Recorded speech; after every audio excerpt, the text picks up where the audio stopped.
as Motorola finally cracked it in the foldable smartphone world. The latest Razr, called Razr 40 Ultra in Europe and Razr Plus in the US, has hit the market, ready to take on the Galaxy Z Flip 4, and this time might actually be a better buy. If you're undecided and want to figure out which one's the best for you, I'm Cam Bunton from Pocket-lint, and in this video I'll hopefully help you settle on one. If you do like it, please do leave a thumbs up, subscribe and tap the notification bell to make sure you don't miss any more. Now, the basic premise of the two phones is largely the same.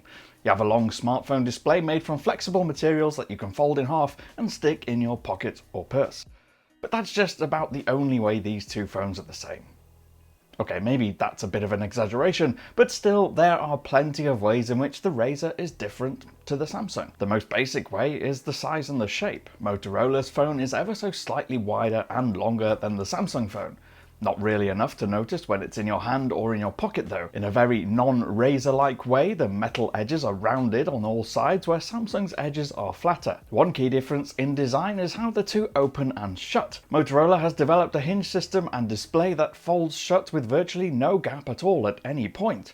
And that means the phone has a consistent thickness when it's closed, from the spine downwards. It also means it's less likely to collect fluff and dust in the middle of the screen when it's in your bag or in your pocket. Samsung's is quite different. There's a noticeable gap near the hinge for debris to find its way in, and when it's open there's a much more visible crease across the display as well. Overall, I'd say the Samsung feels sturdier, and objectively it's also far more water resistant than the Motorola. With its IPX8 rating, it can be submerged in shallow water, where the Razr can only just about handle being splashed. The Moto is more dust resistant though, and that shouldn't be overlooked. Now let's turn to the displays and the software, and it's here that the two phone experiences get quite different. That's primarily down to the exterior displays on the outside of the phone. There's certainly appeal to Samsung's method, which uses a small display down near the cameras to show basic widgets and information.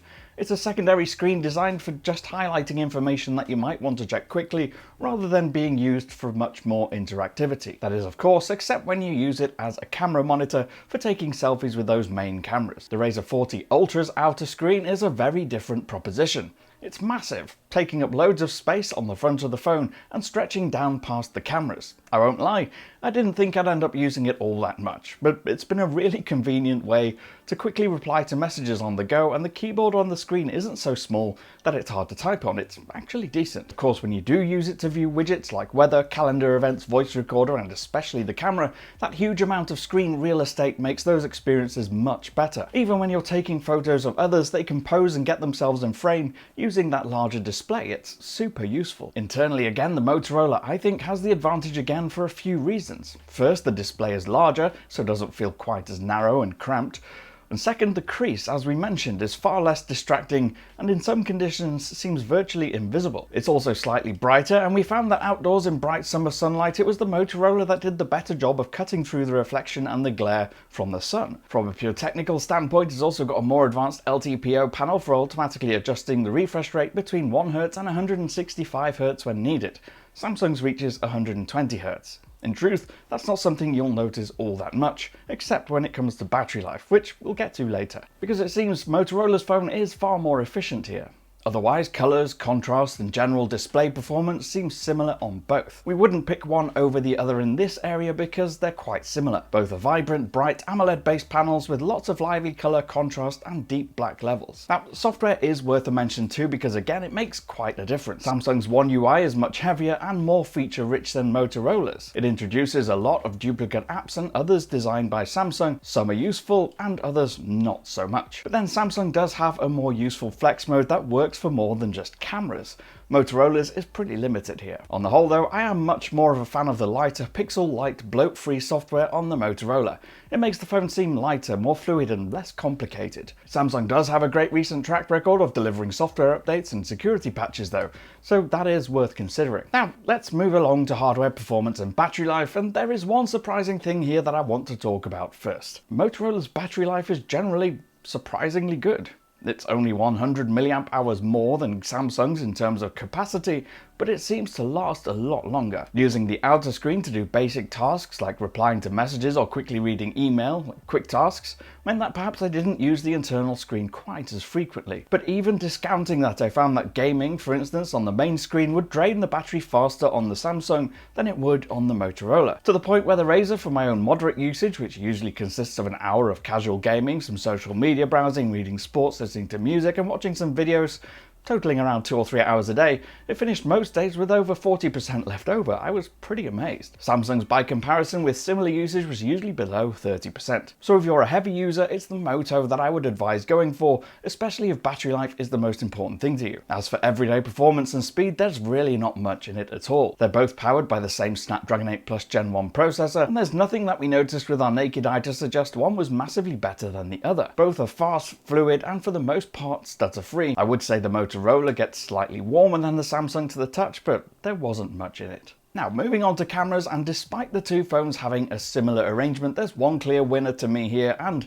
at this moment in time, that's Samsung. I saw a consistent pattern when I was looking at images taken in bright daylight, indoors, or even at nighttime to shoot nighttime shots outside. Samsung, for the most part, has that very saturated look. So scenes that have blue skies and greenery are incredibly colourful. The greens are very green, the blues are very blue, to the point where it looks unnatural. So by comparison, Motorola tends to have a more natural colouring, which I would prefer if it wasn't for Motorola's tendency to overexpose a lot of the time. What this resulted in was more muted colours, but in areas where the image had bright highlights, the Motorola blows those out to the point where they lose all their detail. Samsung was much better at controlling those. And although I don't love the contrasty, saturated look of the Samsung, I preferred it to having the blown out highlights. And what's more, when it came to actually using the camera, the main lens was quicker and better at focusing on subjects, especially when they're closer. In fact, despite the fact that the Moto can use the ultra-wide as a macro lens, using the Samsung at 2x zoom delivered cleaner, sharper, and deeper images than the Razr could most of the time. At night time, I saw a similar pattern. Moto shots were more muted with higher exposure, except instead of being bright and clean, the images often produced a lot of noise, particularly in the skies and the clouds.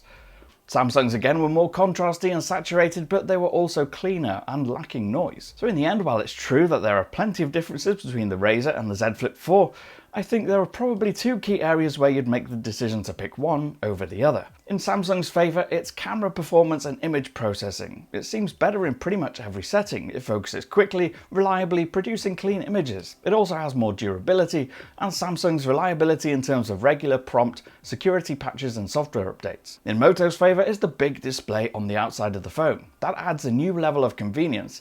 Its stronger battery life, the clean software and bigger display also add to the picture. So if you can live without the better camera and the higher waterproof rating, that's the one I would go for. Let me know what you think of these two phones in the comments down below, or you can grab me on Twitter. I'm at Cam Bunton. If you do like this video, please do leave a thumbs up, subscribe and tap the notification bell, and then you won't miss any of our uploads. I'll see you again in the next one. Bye for now.